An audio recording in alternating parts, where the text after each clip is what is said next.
Assalamualaikum warahmatullahi wabarakatuh. A'udzu billahi minasyaitonir rajim. Bismillahirrahmanirrahim.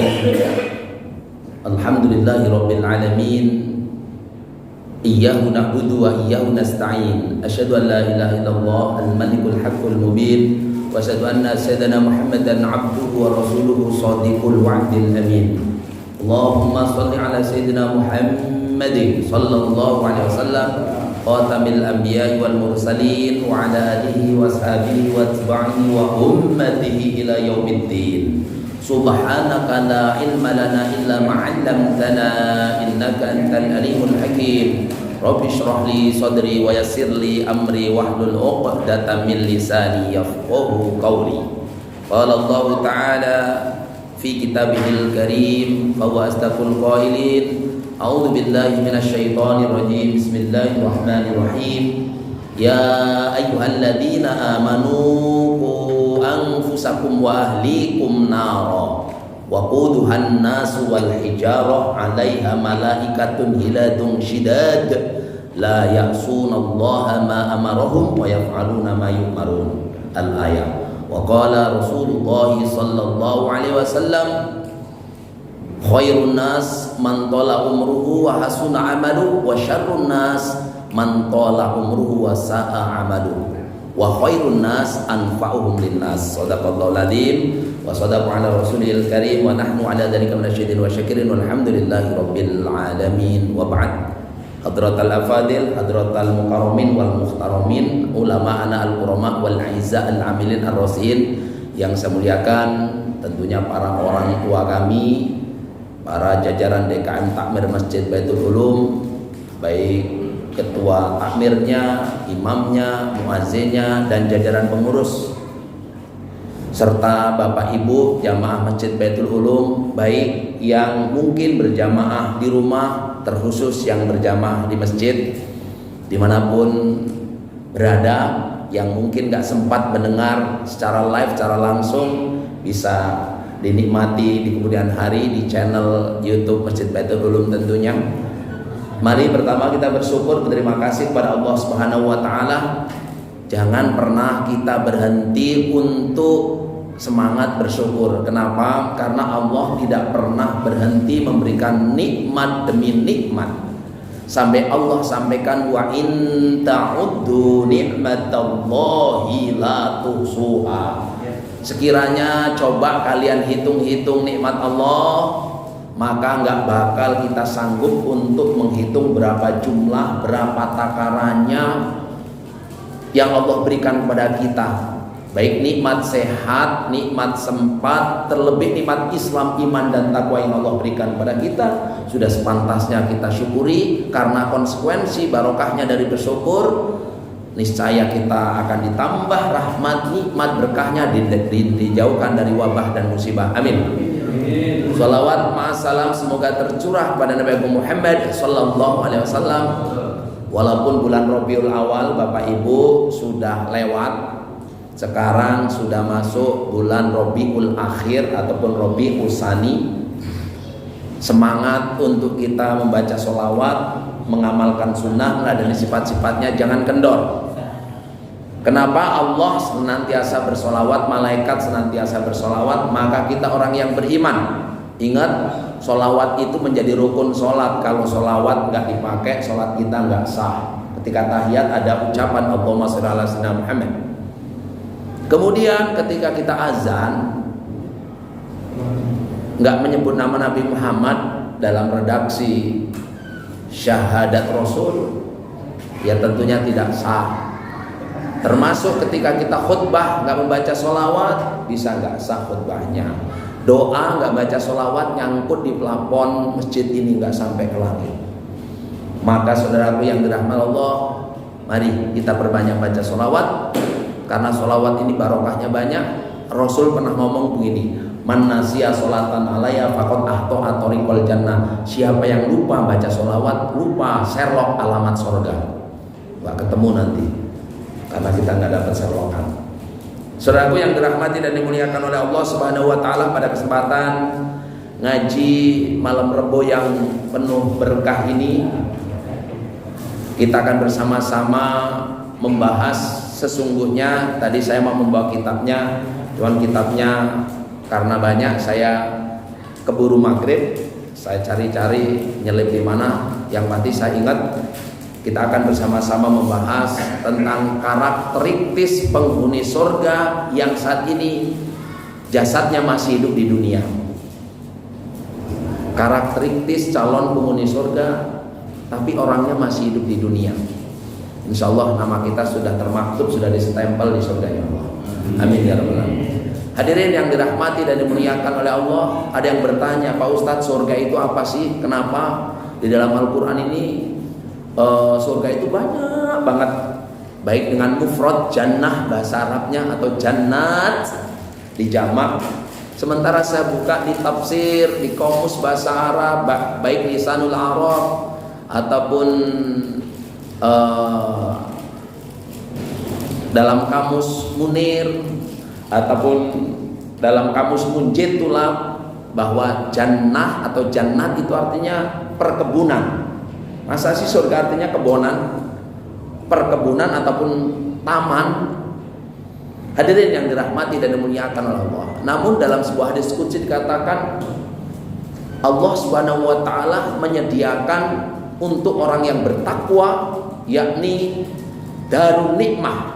Darun nikmah itu rumah kenikmatan, atau yang bahasa kita adalah disebut surga. Bahasa Arabnya jannah. Lalu apa itu jannah ataupun darun nikmah ataupun surga?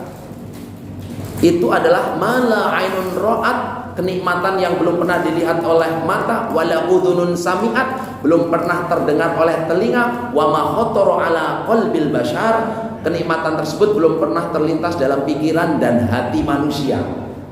Berarti surga ini nggak bisa dikoyo-koyo, nggak bisa dibayang-bayangkan sesungguhnya.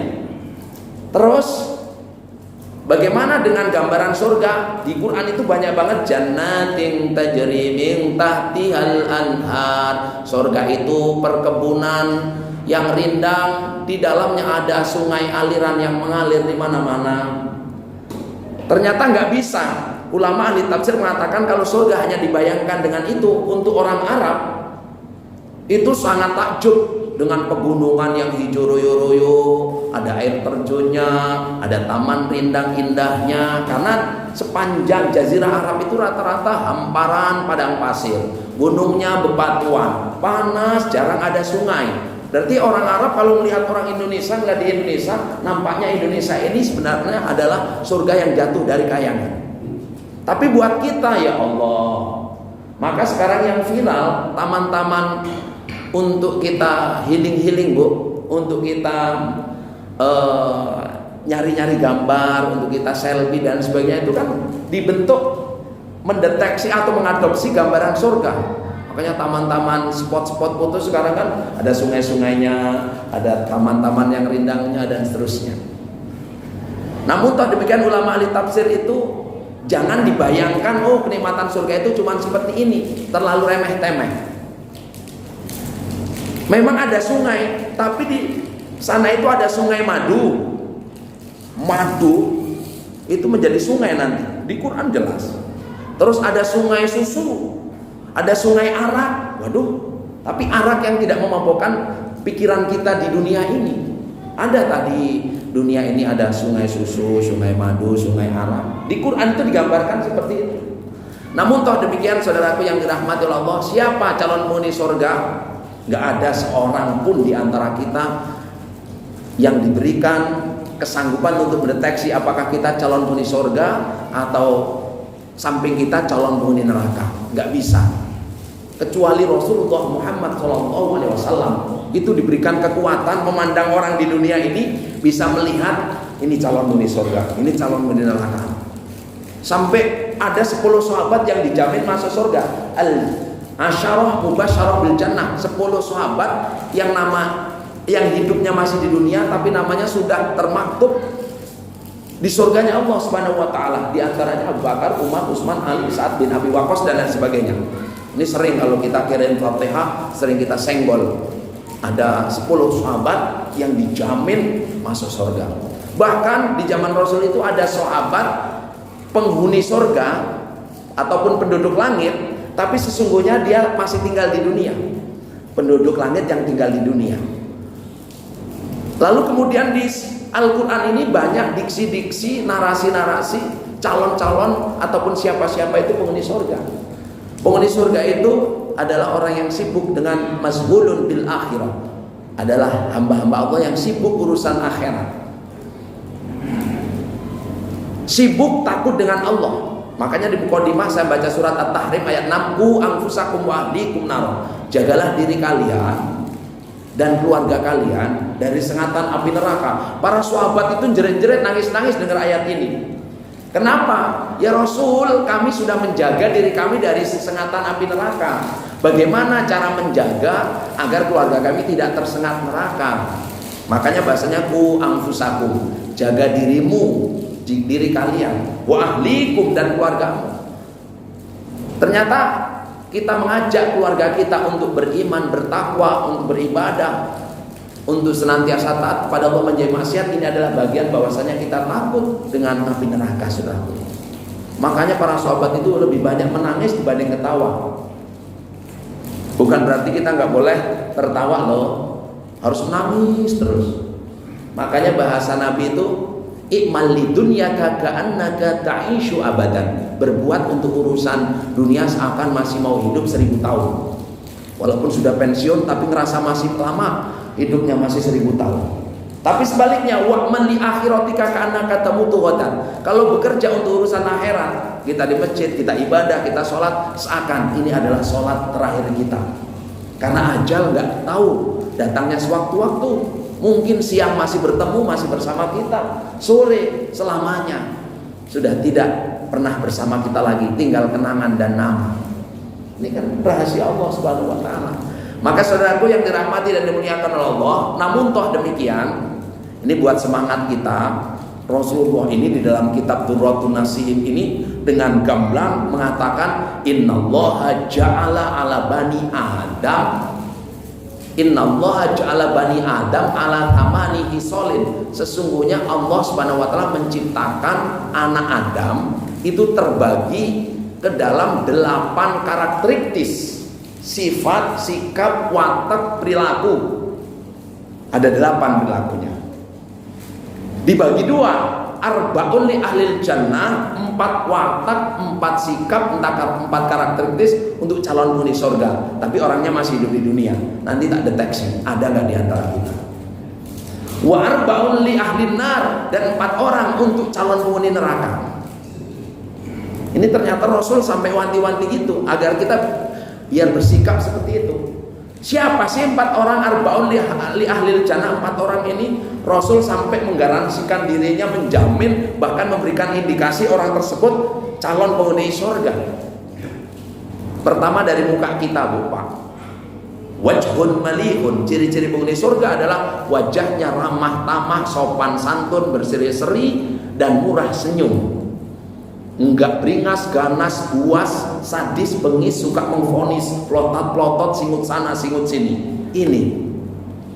Makanya Rasulullah dapat titel Abul Basam, orang yang paling sumeh. Tahu sumeh enggak? Ada yang tahu sumeh itu apa artinya? Paling ramah tamah, senyuman. Sumeh. Ini enggak tahu bahasanya Pak kita Pak Ridwan. Ini bahasa saya di kampung nih. Orangnya sumeh banget loh. Ramah orangnya itu. Rasul itu dapat titel loh, nggak sembarangan. Titel Rasul kan banyak. Abul Anbiya, bapaknya para itu Nabi Ibrahim. Ada Khotamil Anbiya wal Mursalin, penutupnya Nabi. Terus Al Amin, Nabi Muhammad itu punya titel 201 selain namanya. Makanya kasratul asma tadullu ala syarafil musamma, banyaknya titel menunjukkan mulianya orang yang diberi titel. Iya. Makanya kalau kita tengok-tengok dinding Masjid Nabawi, Pak, itu ada nama lain Nabi Muhammad. Ada 201 nama sebagaimana termaktub dalam kitab Dalailul Khairat. Bahkan Fairuz Abadi, seorang ulama besar, pengarang salah satu kitab yang sangat populer di kalangan ulama, itu mengatakan ciri-ciri orang hebat itu banyak titelnya. Bukan titel akademis loh. Ya boleh jadi. Sebelum nama titelnya panjang semeter, sesudah nama semeter.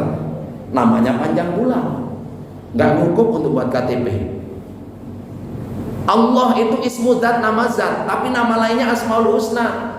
Yang kita ketahui Asmaul Husna itu ada 99, tapi ada nama Allah lain yang kita sering menyebut tapi itu tidak termasuk dalam Asmaul Husna. Ya Hanan, ya Manan, ya Dayyan, ya Sultan, itu diantaranya. Ya Hanan, ya Manan, ya Dayyan, ya Sultan. Tuh, itu diantaranya. Nabi Muhammad itu Masya Allah. Pertama ya Rasulullah, Rasulullah utusan Allah, itu nama lain Muhammad. Yang kedua Khotamil Anbiya wal Mursalin. Yang ketiga ya Rabbi bil Mustafa. Siapa Mustafa? Nabi Muhammad. Ala Toha Rasulillah Salatullah salamullah ala Yasin Habibillah. Siapa Toha? Siapa Yasin? Ya Nabi Muhammad. Ya Habibi, ya Muhammad Habibi. Nama lainnya tuh banyak banget. Ya Syafi, yang memberikan syafaat. Tuh. Makanya saudaraku yang dirahmati dan dimuliakan oleh Allah, Nabi Muhammad dapat titel Abul Basam. Masih kecil dapat titel Al-Amin. Orang yang seumur hidup nggak pernah bohong. Sejak kecil. Kalau kita nggak tahu berapa kali bohong saja, lupa catatan bohong saya. Iya. Makanya kita nggak bisa jadi nabi. Jangan ngaku-ngaku nabi. Kalau pernah bohong sekali saja, batal jadi nabinya. Nih. Wajhun malihun, sampai Rasul itu ngomong begini dalam hadis, tabassumuka liwajhika tabassumuka liwajhi akhika sedekah. Macam-macam teksnya. Tersenyummu di hadapan saudaramu adalah sedekah. Tuh. Susah loh Pak untuk menjadi orang ramah. Kita ini wajah-wajah bermasalah semuanya termasuk saya. Tuh. Yang di luar ini bermasalah wajahnya. Yang punya masalah urusan kantong, urusan dompet, urusan keluarga, urusan pekerjaan, urusan kesehatan. Ini wajah-wajah masalah. Saking wajah-wajah bermasalah, terkadang kita lupa ramah sama orang. Urusan problem dibawa-bawa ke kantor, dibawa-bawa ke rumah, dibawa-bawa ke wajah kita. Nabi Muhammad nggak seperti itu. Tuh. Sampai ada di Al-Quran juz 30 itu abasa wa tawalla an ja'ahul a'ma. Itu ada yang mengatakan, "Hei Muhammad, kenapa kamu agak mess up, agak-agak singut gitu loh." Abasa wa tawalla, terus berpaling. Anja'ahul a'ma, gara-gara ada orang buta datang. Ini kan ayat ini turun. Tapi jangan diartikan secara tekstual. Nabi Muhammad ini itu buktinya ada ayat abasa wa tawalla. Kenapa abasa itu cemberut, wa tawalla terus berpaling? Gara-gara ada orang buta datang.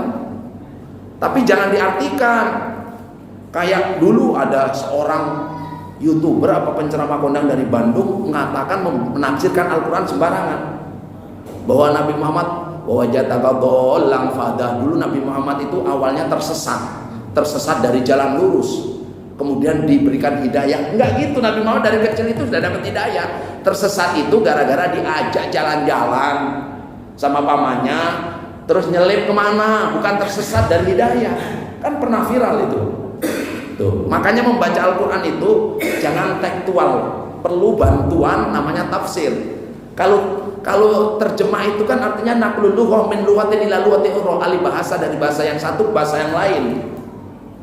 Tapi kalau tafsir artinya penjelasan, keterangan, bayan, interpretasi dan seterusnya. Apa maunya Tuhan dari ayat ini apa? Makanya sampai ada hadis mengatakan man fasarul Quran bi ra'yihi falyatabawwa ma'adahu minan nar. Siapa suka menafsirkan Al-Quran terserah otaknya, sama saja mengambil bagian kursi di neraka.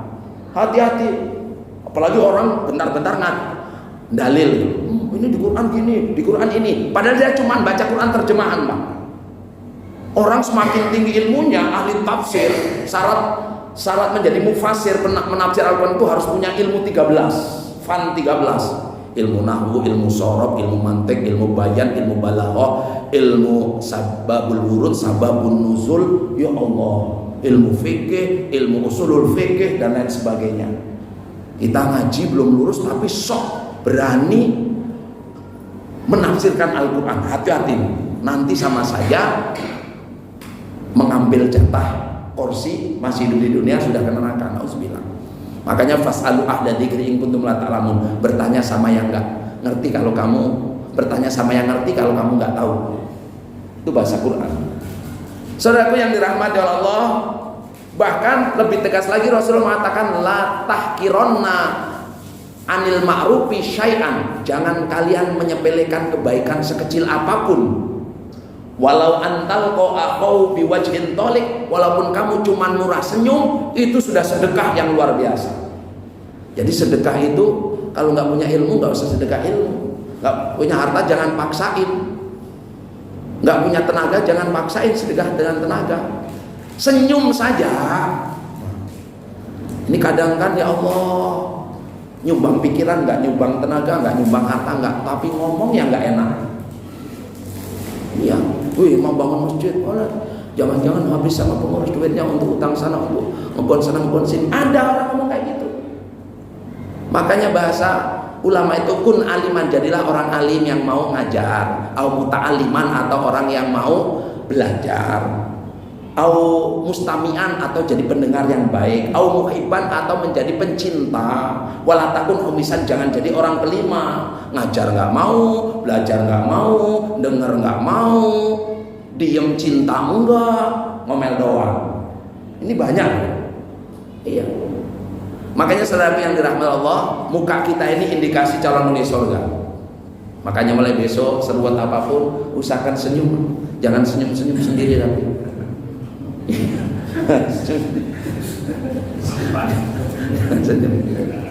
Makanya di Quran dan hadis itu ada indikasi orang sombong dari wajahnya. Nih Quran surat Pak Haji pasti hafal. Surat Luqman, wala tusair khaddaka linnas, jangan kamu memalingkan wajahmu dari penglihatan manusia. Orang sombong dari kelihatan mukanya kelihatan loh. Tuh singgungnya. Ini bahasa Quran. Ditambah lagi ciri orang sombong jalannya kelihatan. Wala tamsi fil ardi marohan, itu bahasa Quran. Janganlah kamu berjalan di muka bumi ini petentengan, gemblelengan. Ini orang dulu ada naik motor ini, masya Allah kakinya di setang sambil gini, oh ya Allah. Naik mobil ya Allah, nggak tahu riwayatnya mobil yang rental apa ngeredit itu, sombongnya masya Allah. Padahal itu sarana dari Allah. Terus orang sombong itu ada tandanya lagi, yakni batrul haq, dinasihati ini nggak mau, rasa udah pinter, rasa udah hebat. Wahum tunas, lebih cenderung menyepelekan orang. Padahal ahli hikmah mengatakan hudil hikmah min ayyi ain kanat, ambillah kebaikan dari manapun sumbernya. Orang memasang togel aja orang gila ditanya kok. Ini yang gila nggak tahu yang mana itu. Iya. Ini kan masya Allah.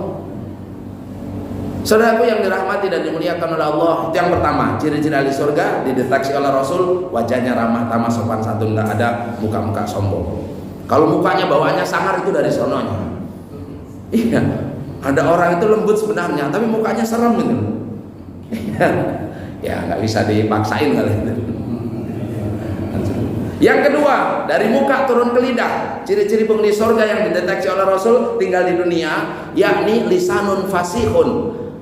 Tutur katanya itu jujur, bukan sekedar pandai membuat narasi, diksi, fiksi, puitisasi, kalimat-kalimat pujangga, bukan itu. Atau ngajinya fasih banget, bukan. Banyak orang yang nggak ngajinya fasih, tapi itu sesungguhnya natural banget, alami. Tuh, apa yang dimaksud lisanun fasihun, ciri-ciri penghuni surga yang tinggal di muka bumi ini adalah tutur katanya enak didengar, satu, kemudian jujur, nggak pernah mencaci, nggak pernah memaki, nggak pernah membuli, nggak pernah menghibah, nggak pernah ngerumpi, nggak pernah menebarkan aib-aib orang dan lain sebagainya. Ini ciri-cirinya. Berat. Makanya di Quran ngomong itu diatur loh. Ada 6 aturan Quran cara ngomong. 1, wa qulu qaulan sadidan, ngomonglah dengan kata yang benar-benar. Yang benar-benar loh ngomong. Yang kedua, wa qulu qaulan karima, berbicaralah dengan bahasa yang mulia. Tuh. Bahasa itu ada pilihannya. Wa qulu qaulan layyina, berbicaralah dengan kata yang lemah lembut. Apa kata Ibnu Katsir? Berbicara dengan lemah lembut itu jangan to the point, jangan terlalu polos, lebih banyak pada sindiran. Pakai bahasa-bahasa orang dulu. Orang dulu itu masya Allah, sing sopo wonge wetenge luweh, pikirannya ngalih misalnya. Itu kan bahasa-bahasa tajam. Nek wetenge luweh, otake ngalih. Makanya hati-hati sama orang lapar. Ada nyimbang sana nyimbang sini. Orang dulu itu bahasanya masya Allah, ada sindiran-sindiran. Tapi bapak-bapak, ibu-ibu nggak apa-apa. Bapak-bapak hati-hati. Ini ngomong sama istrinya, ngomong cerai. Itu cerai itu kan bisa jatuh karena dua. Satu, karena secara sore ngomong apa adanya, saya cerai kamu, saya tolak kamu, Bu. Yang kedua dengan kinayah, dengan sindiran. Sana kamu pulang ke rumah orang tuamu. Mas maksudmu apa mau ngomong kayak ngono? Kan beda rasanya. Makanya saudaraku yang dirahmati dan dimuliakan oleh Allah Subhanahu wa taala, hati-hati ngomong. Salamatul insan fi lisan, manusia selamat karena pandai menjaga lisan. Bahkan Rasul katakan, al muslimu man salimal muslimuna min lisani wa yadi. Orang Islam yang paling baik agamanya adalah yang paling pandai menjaga mulutnya dari nyakitin orang, pandai menjaga tangannya dari jahil sama orang. Tuh. Makanya ada 9 lubang yang ada pada diri manusia, semakin besar lubangnya, semakin potensi dosanya besar. 1, 2, 3, 4, 5, 6, 7, 8, 9 cari sendiri lah Pak. Bu, di bawah itu. Hidung sama mulut pasti banyak mulut. Dosanya mata sama mulut banyak mulut. Kuping sama mulut banyak mulut. Makanya di surat Yasin apa dikata al-yauma nakhtimu ala afwahihim wa tukallimuna aydihim wa tashhadu arjuluhum bima kanu yaksibun. Pada hari kiamat kami kunci mulutnya. Kenapa kok yang dikunci mulut? Tangan yang ngomong. Surat Yasin ayat berapa? 65 kan enggak salah. 65 apa berapa itu? Itu tangan itu besok ngomong, kaki menjadi saksi pemberat bima terhadap apa-apa kamu yang dahulu yang sibun mereka lakukan. Hati-hati Bu. Di dalam tafsir Marohi itu ternyata mulut dikunci, tapi yang ngomong nggak tangan saja, dari ujung rambut sampai ujung kaki itu ngomong semuanya. Baik laki-laki dan perempuan, baik yang nampak yang nggak nampak. Anggota tubuh kita yang nyumput-nyumput ngomong Pak. Pernah kemana-mana saja gitu. Rambut ibu akan nanya, pernah dilihat siapa saja, nah disenggol siapa saja, itu ngomong nanti. Termasuk kita Pak. Jangan melototin saya dong. Saudaraku yang dirahmati Allah, tuh. Jadi mulut, hati-hati. Di Quran surat Qaf ayat 18 Allah mengatakan mayal fitu min qaulin illa ladai raqibun atid. Apa yang terucap dari mulut kita sehuruf dua huruf selapal dua lafal dicatat oleh malaikat raqib dan atid. Hati-hati. Makanya kalau kita sudah kadung ngomong susah untuk mencabutnya Pak. Kalimat omongan adalah seperti anak panah yang keluar dari busurnya. Kalau sudah kadung lepas susah ditarik kembali. Makanya orang kalau sudah ngomong itu untuk nariknya susah Pak. Apalagi sudah kadung viral Pak. Apalagi ngomongin orang tua, ngomongin anak, ngomongin yang gak baik, itu nyabutnya susah Pak. Dasar anak kurang ajar, kata kurang ajar sudah terlempar di anak kita. Ini bahaya. Makanya orang tua itu ngomong yang baik-baik banget. Karena ucapan orang tua itu adalah doa. Doanya orang tua itu kepada anaknya seperti Nabi kepada umatnya, sakti manjurnya. Kayak di Sumatera ini ada kisah si pahit lidah. Itu karena jarang ngomong, mulutnya hati-hati. Karena ada hadis Rasul mengatakan mangkani yu'minu billahi wal yaumil akhir falyaqul khairan aw liyasmut. Siapa yang beriman pada Allah dan hari akhir, ngomong itu yang baik-baik. Kalau nggak sanggup ngomong baik, mending tahan. Maka diem kadhab. Asumtu kadhab, diem itu seperti emas, sedikit pelakunya. Saudaraku yang dirahmati dan dimuliakan oleh Allah Subhanahu wa taala, itu diantaranya. Wa qulu qaulan baligho, bicara dengan bahasa yang mendalam. Wa qulu qaulan maisura, ini Quran, berbicara dengan bahasa yang mudah dipahami. Wa qulu qaulan maisura, berbicara dengan bahasa yang gampang-gampang saja. Tuh. Lalu yang ketiga, tadi kan muka penghuni surga sudah tahu indikasinya, lidahnya sudah tahu. Kemudian ke sini, qalbun taqiyun, hatinya itu selalu terpaut kepada kebaikan. Qalbun itu hati, taqiyun itu bertakwa. Makanya kata Rasul at-taqwa hahuna, takwa itu di sini. Tuh, takwa itu di sini. Sampai Rasulullah mengatakan, innallaha la yanzuru ila ajsamikum wala ila suwarikum walakin yanzuru ila qulubikum wa amalikum. Allah itu enggak melihat postur kalian, body kalian. Yang dilihat adalah hati dan perilaku kalian. Takwa nih. Maka ciri orang yang bertakwa itu hatinya selalu terpaut kepada Allah. Kita selalu terpaut kepada kemakmuran masjid, kesejahteraan masjid. Ini indikasi kita bertakwa. Kita terpaut kalau ajak kebaikan, pengennya selalu berbuat baik, itu insya Allah kita ada tanda-tanda penghuni surga, insya Allah. Kemudian langsung ke tangan, muka, mulut, hati, tangan. Yadun sakhiyun. Ciri-ciri penghuni surga itu yang masih hidup di dunia, ringan tangan, murah tangan, bukan panjang tangan. Artinya apa? Hadirin yang dirahmati Allah, ada orang yang gak punya kepekaan, kepedulian sosial loh. Man lam yahtamu bi umuril muslimin falaysa minhum. Siapa yang tidak peduli dengan urusan orang Islam, bukan kelompok mereka. Tuh. Kadang kita kan nggak peduli dengan urusan negara, bodoh amat itu urusan atas. Negara besar ini, tombak yang terujung itu adalah keluarga. Keluarga itu ada personalnya. Negara kita, kata Profesor Dr. Al-Habib Muhammad Quraisyah dalam tafsir Al-Misbah, bahwa untuk membentuk keluarga, untuk membuat negara yang gemah ripah lo jinawi toto tentrem kantora harjo baldatun thayyibatun warabun ghafur, itu dimulai dari kelompok terkecil dari sebuah negara. Apa itu? Rumah tangga. Nih, dari kepala rumah tangga, istri, anak, nanti membentuk RT, di atasnya RT ada Pak Kaling, Pak Lurah, dan seterusnya, camatan, terus kemudian kabupaten, kota, provinsi, langsung ke negara. Kadang kita mah ini urusan orang pusat, kita nggak ada perhatian, nggak ada kepedulian. Yang minimal didoakan lah, mudah-mudahan ini kita peduli kepada nusa dan bangsa serta agama. Karena apa?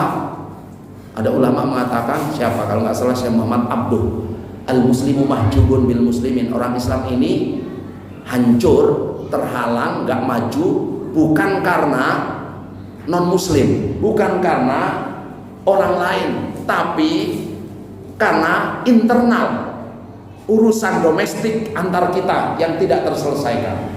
Maka saudaraku yang dirahmati dan dimuliakan oleh Allah, itu 4 poin. Apa yang dimaksud dengan yadun sahyun, tangannya dermawan? Itu gampang berbagi, ada infak, ada sedekah, ada zakat, ada menolong, ada membantu, ada bahu-membahu. Gampang memberikan pertolongan lah, loman bisa saja. Kebalikannya itu calon penghuni neraka. Nah, siapa 4 orang ahli penghuni neraka? Kebalikannya. Tadi wajahnya apa? Tadi yang pertama wajhun malihun, dibalik sekarang. Wajhun abisun, wajahnya singutan. Wajahnya enggak ramah, wajahnya terkesan aura marah. Tuh. Makanya besok kalau ketemu orang itu, kenal nggak kenal itu, pesan Rasul, orang Islam yang paling bagus itu adalah 1, at-imut to'am, suka ngasih makan. Yang kedua, afsus salam, suka memberi salam. Memberi salam itu kan menebar keramahan. Alaman takrib, aulan takrib, kepada orang yang dikenal ataupun tidak dikenal.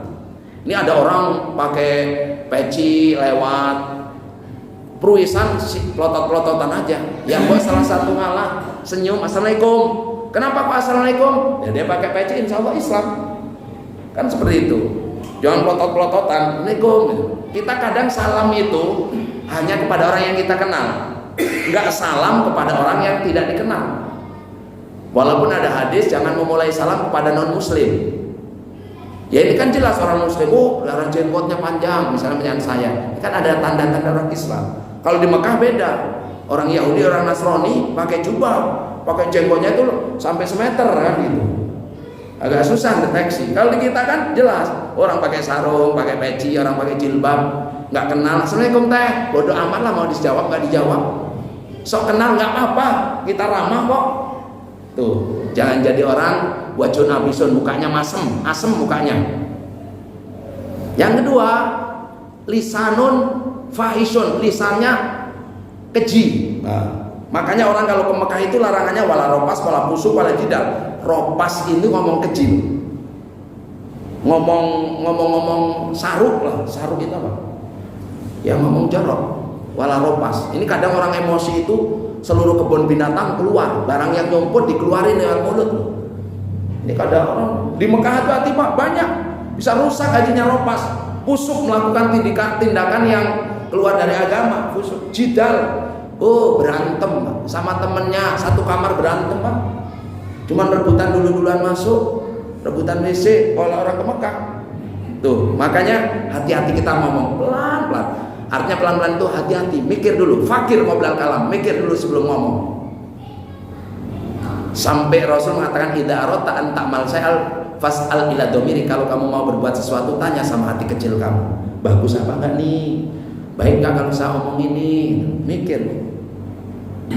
Makanya saudaraku yang dirahmati dan dimuliakan oleh Allah Subhanahu wa taala, hati-hati. Tadi wajahnya asem, yang kedua lisannya keji, ngomongnya itu mencaci, memaki, membuli, memfitnah, ngolok-ngolok. Janganlah. Ayo.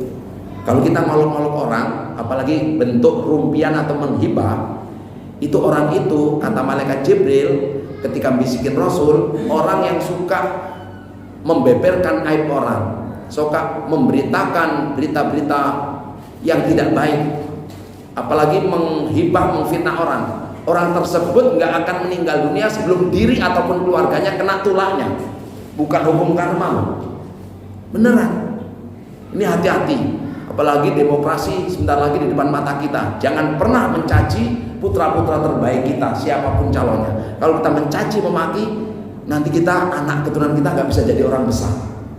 Bener, hati-hati. Ya kita baik semuanya. Kadang-kadang ya Allah kayak kita sok kenal banget. Adalah orang-orang terbaik. Mudah-mudahan mereka adalah orang-orang terbaik, orang-orang terbaik di antara yang baik-baik kan seperti itu. Kemudian kolbun syadidun, hatinya brutal. Ada loh orang hatinya ya Allah nggak bersahaja, misalnya apa ya, keras. Tuh hati ini masya Allah luar biasa. Makanya nggak ada mata-mata tapi hati-hati, nggak ada kaki-kaki tapi hati-hati, nggak ada tangan-tangan tapi hati-hati. Sampai Rasul katakan ala inna fil jasadi mudghah. Ingat, di dalam istana tubuh manusia itu ada segumpal darah. Kalau segumpal darah ini baik, baik semuanya. Kalau buruk, buruk semuanya. Apa itu ya Rasul? Ala wayal qalbu. Ketahuilah istana. Tuh. Hati itu istana kita. Makanya saudara yang dirahmati Allah, hati-hati. Yang dipertanggungjawabkan itu bukan hanya anggota yang di luar saja, hati kita. Inna sam'a wal basara wal fu'ada kullun ulaika kana anhu mas'ula. Pendengaran, penglihatan, hati akan dimintai pertanggungjawaban. Hati kita ini jangan suuzon terus sama Allah, suuzon. Musim kemarau suuzon. Apalagi tadi sekementerian agama sekota Bandar Lampung sudah sholat istisqa. Kok nggak hujan-hujan, suuzon sama Allah. Iya, jangan-jangan. Tadi di samping kantor kecamatan Tanjung ada istisqa. Di beberapa min sholat istisqa, nggak tanggung-tanggung. Sampai nanya, Pak Ustadz sholat istisqa yang benar seperti apa sih? Satu, fakdul ma, kalau benar-benar sudah kehabisan air. Andai kata kita wudhu, pulang wudhu nggak kejar waktu sholat, itu udah wajib tayamum. Ini belum wajib tayamum kok. Tuh, fakdul ma. Nah, ini air masih banyak, Masjid Baitul Ulum stok airnya masih banyak, 67 meter di dekat tempat Ridwan di depan pekarangannya itu, Masya Allah dari mana-mana. Tuh, saya juga kepaksa beli kemarin, pakai mobil dump truck tuh, isi 8 liter, tak isi sumurnya penuh, alhamdulillah 3 hari kemudian hilang airnya. Lumayan. 8 kubiknya, bukan muap, berbagi ke sebelah. Siapa tahu sampai sini. Iya, saya beli ke Raja Basa, beli ke Korpi dan seterusnya. Hadirin yang dirahmati dan dimuliakan oleh Allah, husnuzon sama Allah. Jangan-jangan apa-apa ya. Kalau mau istisqa itu sebenarnya ada aturan, Pak. 3 hari sebelum 1 puasa. Kemudian taubatan nasuha. kemudian istighfar selama 3 hari, kemudian sedekah sebanyak-banyaknya 3 hari. Habis itu kumpul di tanah lapang di sawah itu, kering kan? Terus pakai baju yang sangat sederhana. Kenapa? Biar Allah melas, baju yang bagus-bagus belum dicuci mungkin kan. Memang seperti itu Pak. Dulu saya pernah praktekin langsung hujan Pak. Terus yang punya peliharaan tolong dibawa. Punya ayam kan perlu haus juga dibawa. Punya kambing dibawa, punya kucing dibawa. Terus apapun profesinya, yang tukang jualan baju, es dugan, jualan tapi digratisin. Di lapangan istisqa itu. Terus kemudian sholat istisqa, minta hujan, ada khutbahnya. Kemudian kita berdoa sampai nangis, minta air hujan. Itu di zaman Nabi Musa itu pernah, di zaman Sunan Kalijogo pernah minta hujan sampai tumbalnya manusia. Yang masih perawan, yang masih jejaka itu dipersembahkan untuk dewa hujan. Di zaman Nabi Musa ini sudah doa sampai nangis-nangis itu nggak hujan-hujan. Terus ada yang nyeletuk, kata malaikat Jibril, Musa ada orang paling banyak dosanya di sini. Siapa yang ngerasa paling banyak dosanya minggat menghambat hujan, menghambat hujan. Enggak ada, takut ketahuan kalau pergi dia paling banyak dosanya kan. Orang sekampung tahu semuanya kan. Yang pernah ini, hanya dia tobat dalam hati, ya Allah, ya Allah, saya malu banget, saya nggak akan mengaku, saya malu ya Allah. Akhirnya setelah tobat hujan. Tuh, jadi tobat itu nggak usah diekspos di dalam hati. Kan malu nanti orangnya kalau lari, waduh saya banyak. Setelah tobat, makanya di Quran ini orang dulu kalau mau hujan itu di masjid-masjid pada sholawatan, sholawat minta hujan, doa Allahumma askina ghaisan muhisan wala taj'alna minal qanitin istaghfiru rabbakum innahu kana ghafara yursili sama'a alaikum midrara. Orang dulu itu di kampung-kampung dari Jawa Timur sampai mana-mana, sampai di kampung saya kemarin sudah hujan kok, lumayan puji-pujian itu. Jadi orang-orang sholat sebelum maghrib itu pada puji-pujian, sebelum sholat 5 waktu pujian gitu, istaghfiru rabbakum, mohon ampun sama Tuhanmu, istaghfiru rabbakum innahu kana ghafara, Tuhan Maha Pengampun, yursili sama'a alaikum midrara, orang yang beristighfar akan dikirim hujan dari langit seperti hujan rendang. Midrara itu deras. Ini Quran surat Nuh ayat 9, 10, 11, 12. Nggak percaya ayat tentang hujan itu berkaitan dengan Nabi Nuh. Tuh, Nabi Nuh tuh. Bahkan bisa untuk nyetop hujan ini, Pak. Ini sebenarnya amalan keren. Buka surat Nuh ayat 9, 10, 11, 12, 13. Ini doa minta hujan. Tuh, yang pernah dipraktekkan Nabi Nuh. Sampai banjir kan? Banjir Nabi Nuh. Tapi kita mudah-mudahan kalau nanti hujan berahmat berkah, amin. Tapi orang yang beriman dikasih kemarau tetap bagus kok. Husnuzonnya baik. Kenapa? Karena kemarau itu menurut ahli pertanian, kalau setahun kemarau, nanti tumbuhan apa saja ditanam nggak pakai dipupuk itu langsung subur. Tuh, beneran. Tapi kalau ditanamin terus tanah sawahnya itu sampai pupuknya banyak, kadang ini seperti itu teorinya. Nggak tahu lah apa rumusnya. Ternyata panas itu membuat tanah itu kembali sehat, kembali humusnya jadi bagus lah. Saya nggak terlalu tahu, itu pengalaman saya dulu waktu bertani kan seperti itu. Makanya saudara yang Allah tetap husnuzon. Ini cara Allah mau menyuburkan bumi di Indonesia. Insya Allah husnuzon hati. Kemudian tangannya yadun bakhilun, ciri penghuni neraka itu tangannya pelit, dosanya diminta dikit aja nggak dikasih. Ya Allah, pelit banget. Orang pelit itu kata Rasulullah, al bakhilu ba'idum minallah, jauh dari Allah, ba'idum minanas, jauh dari manusia, ba'idum minal jannah, jauh dari surga. Orang pelit itu. Makanya hati-hati sama orang dermawan. Itu doanya bisa ngelebihin kiai dan ustaz. Ada kiai sakti banget, ternyata ada lebih sakti, donaturnya kiai gitu. Iya, ini Masya Allah, karena orang dermawan itu sedekahnya Masya Allah. Saudaraku, makanya kalau pengen cepat hujan, istighfar banyak-banyak, tobat banyak-banyak, sedekah banyak-banyak, syukur puasa. Kalau kapan-kapan nanti istisqa, oke lah, insya Allah. Tapi kayaknya nggak apa-apa sih, biar kita bisa merenungi. Kenapa kemarin air dihambur-hamburin, wudhu aja 1 ember untuk muka doang, makruh itu.